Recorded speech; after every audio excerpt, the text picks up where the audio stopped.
সাংসারিক অশান্তির জেরে চরম সিদ্ধান্ত এক গৃহবধূর। মঙ্গলবার রাতে বোলপুর শহরের স্কুল বাগান এলাকার একটি বহুতল আবাসনের ছাদ থেকে ঝাঁপ দিয়ে আত্মঘাতী হন আশা আস নামে ওই গৃহবধূ। তার বয়স 51 বছর। তিনি বোলপুর থানার স্কুল বাগানের সন্তোষ অ্যাপার্টমেন্টের চতুর্থ তলায় পরিবার সহ বসবাস করতেন।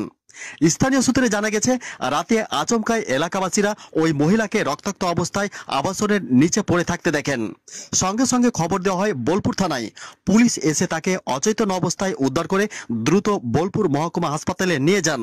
সেখানে চিকিৎসকরা তাকে মৃত বলে ঘোষণা করেন। পুলিশ সূত্রে প্রাথমিকভাবে অনুমান করা হচ্ছে, দাম্পত্য জীবনের টানাপোড়েন থেকেই মানসিক অবসাদে তিনি এই পদক্ষেপ নিয়েছেন।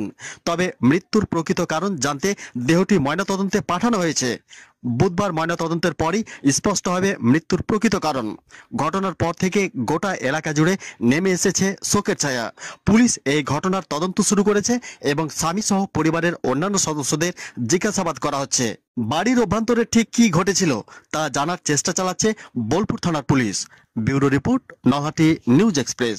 আমি দেখেছি, আমি ওই গেটে যখন গেলাম তখন দেখলাম যে একটা মহিলা পড়ে রয়েছে।